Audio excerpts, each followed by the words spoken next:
Alright, how's everybody doing?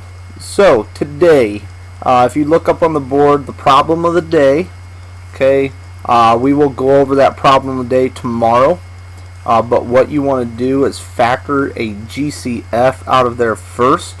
Remember, think about what is the highest number, or that goes into both or all those terms, or if they also have a variable in common. Okay, you got to think about what is the most that they all have in common. Okay, so today what we're going to do is kind of revise, go back over the factoring of what you guys were doing on Tuesday.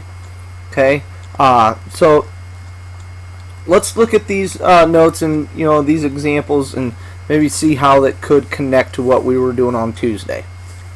So the first question here is, how do we find the area of a rectangle? So think about that. Hopefully you guys were thinking area equals length times width. Okay. Now it says, how could we find the area of this rectangle? If you look, we have this long rectangle here. Okay. It's this section all the way to here. Remember, area is length times width. We know the width here is 2 units. Now, the length here is something and 2. What is something that we could put in for that question mark? Okay, what is something we could put in for that? What is the unknown there? Hopefully you'd say X. We can have an X there. So now let's set it up so we can find the area of this rectangle. So area equals length times width. Well, area equals our length, which is X plus 2, times our width, which is 2. Now, if we would, rewrite this to 2x plus 2, okay, switch that around, see what we've been doing.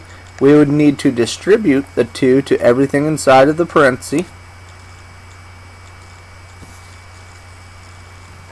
So 2 times x is 2x, and 2 times 2 is 4. Okay. Now let's look at this. How would we find the area of this rectangle? Okay. Now we have this small square here up in the top left corner. Okay, right here. Here's a length though of 4, and here's a length of 1. Well, what do we know about squares? Squares, all the sides are what? Equal. So, if this square had a side that is a question mark and the other side is question mark, they mean they're the same exact thing. So let's think of something that we could replace those with. We use variables, and a lot of times we'll use that letter X. Okay. So now let's find the area of that. Area equals length times width. Well, our length is here, and that is x and 4, so x plus 4, because you have x and you're going to add 4 to it. And our width is everything right here, so x plus 1. So now we need to look at this and say, okay, this is our area, and it's equal to x plus 4 and x plus 1. Now, what form of a quadratics does this look like? So what quadratic function form does that look like? Remember, we have standard form, vertex form, and intercept form. So think back to how all three of them look. Remember, standard form was ax squared plus bx plus c. Vertex form was plus or minus a, parentheses, x minus h, close the parentheses, squared plus k. And intercept form was plus or minus a, parentheses, x minus p, close parentheses, and x minus q. So this would look like intercept form.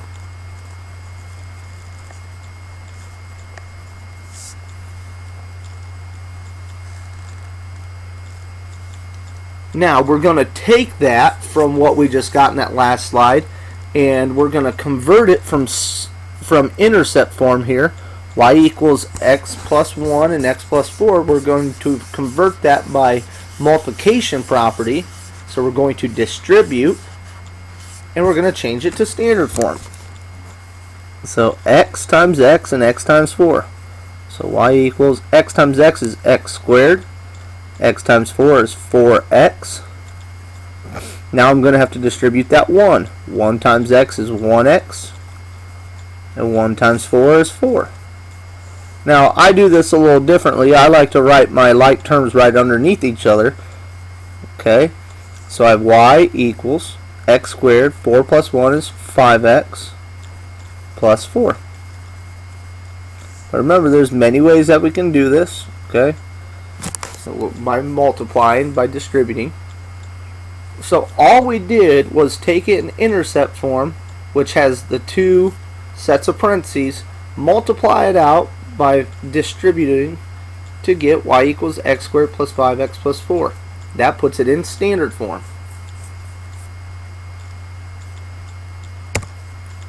Now, what we are doing with factoring, okay?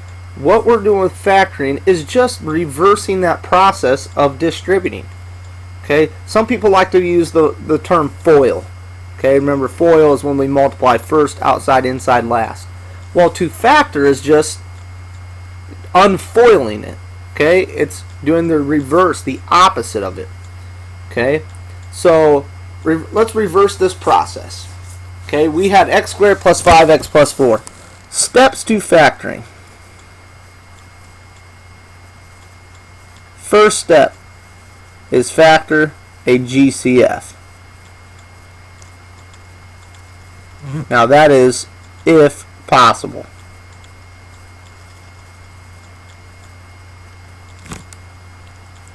So with this example, x squared plus 5x plus 4, do all three of these terms have anything in common? You know, can you take a number out of each one of those? Well, this is a 1. This is a 5 and a 4, so no. The highest number that can be taken out is a 1, so no. Now, do they all have a variable in common? This has x squared, this has x, this has no x, so no. So now, we cannot do step 1, we do step 2. Step 2 is set up two parentheses. Okay? So now, what we're going to do is we're going to take x squared and we're going to split it up evenly. So x and x. We're going to split that up evenly. Okay? So we broke x squared up evenly. Now, we need to find two numbers that multiply to 4. Okay? But add up to our middle number of 5. So think, what numbers multiply to 4? Well, 1 and 4. And 2 and 2. Well, 2 plus 2 is 4. We need 5. So 1 plus 4. X plus 1 and x plus 4. There it is. So our third step of that was find our factors. Okay. So honestly, it's the same exact steps every single time. Step 1, factor GCF out if possible. Step 2, set two sets of parentheses. You split x squared up evenly, and then you find two numbers that multiply to your last number of 4, but add up to 5.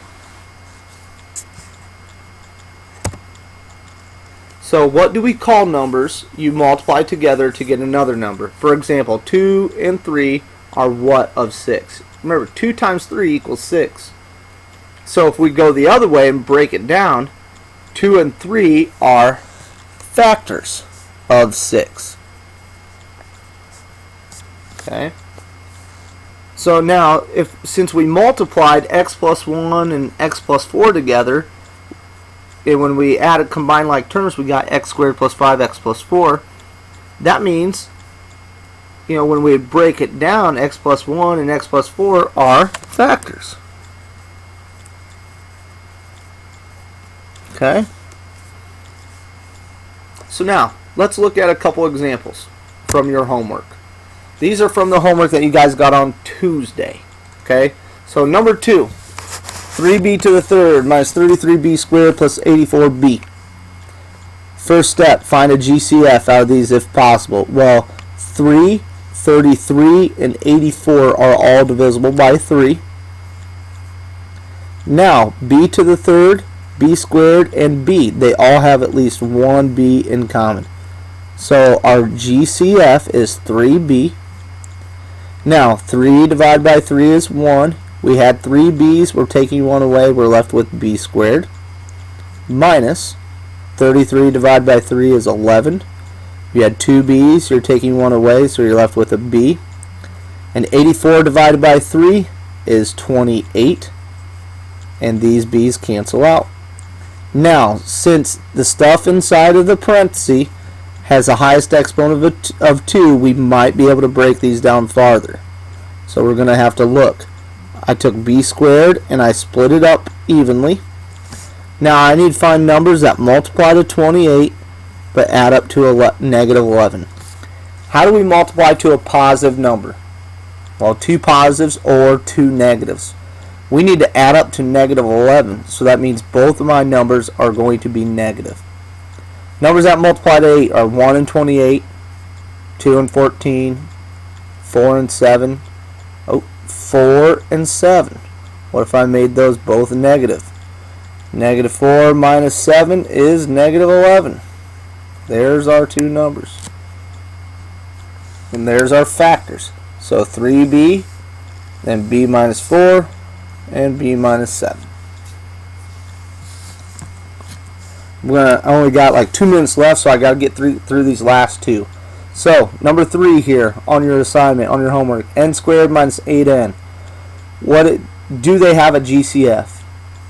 Well, n squared and negative 8n both have an n in common, so we can take an n out. You had 2 n's, you're taking one away, you're left with an n, minus, well, these n's cancel out, you're left with 8.